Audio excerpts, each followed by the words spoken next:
Ako, si Boy Basic at samahan niyo ako sa aking bike ride.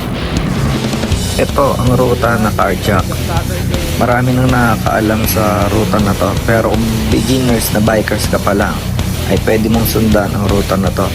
Ito rin ang lagi naming ruta every Saturday.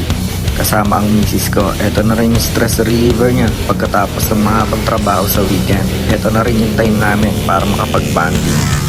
Dito kami nagsimulang mag-ride out sa Nuvali, papuntang Carjack. Kung beginners ka pa lang sa pagbabiking, pwede nyo itong subukan.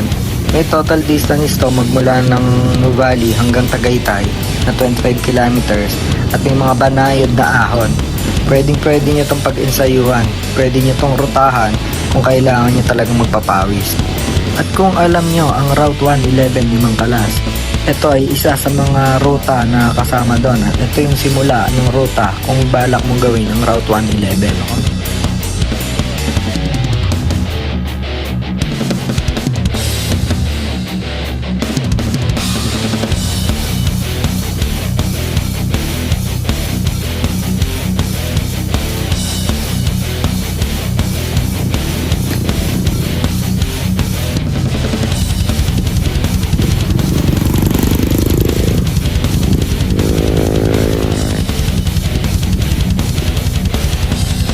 At eto na nga yung simula ng carjack. Ito yung pinakaunang ahon niya, nag-a-average ng 6 to 9% gradient para sa unang ahon. At itong sumunod ay yung pangalawa. At ito yung may pinakamataas na gradient na nag-a-average ng 8 to 16%. Medyo mahaba lang ng konti ito pero kayang-kayang tiisin, guys.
Mamaya na paglagpas.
Ahon yan ha. Hello, malapit na ako sa baseline.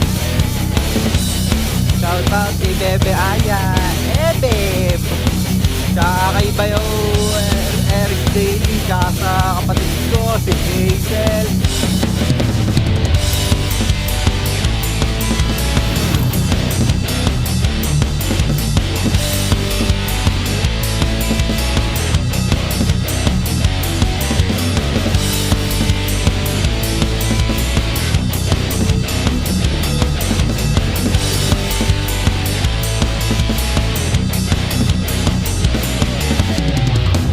Dito nakakita nga kami ng taho vendor. Bumili muna kami sa kanya.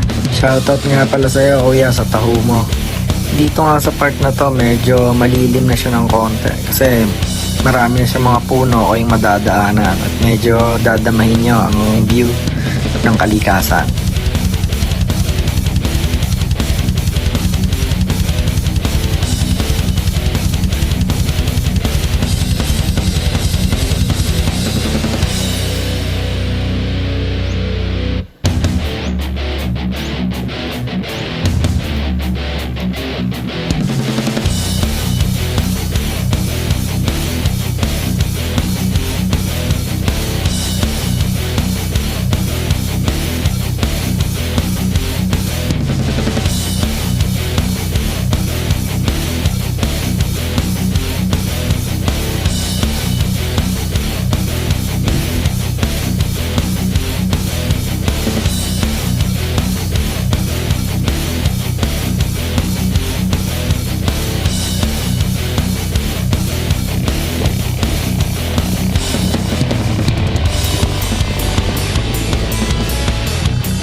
Pagkatapos nga ng mga banayad na ahon at tusok na aming nadaanan, eto, sa wakas, natapos na namin at palabas na kami ng Tagaytay.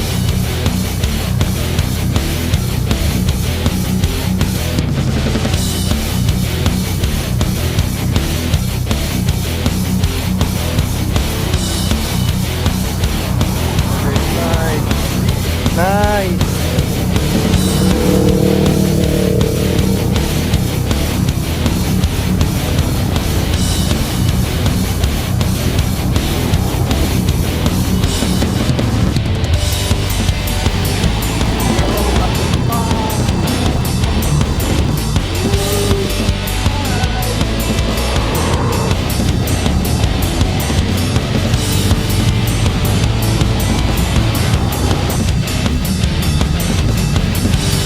Dito guys, pabalik na kami. Dito kami sa Tagaytay Road dumaan, pabalik na ng valley para umuwi na dahil natapos na namin ang aming ride. Dito wala na kayong hirap sa pag-uwi dahil puro palusong na to.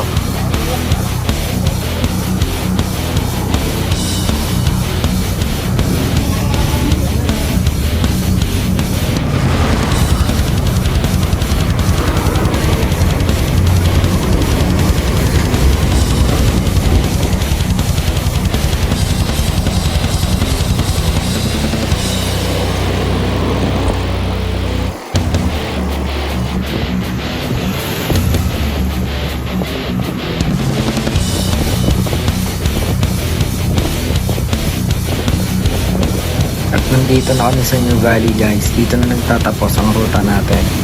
Ride safe always sa inyo and keep hydrated always. Ingat tayo lagi guys at maraming salamat sa panonood nyo.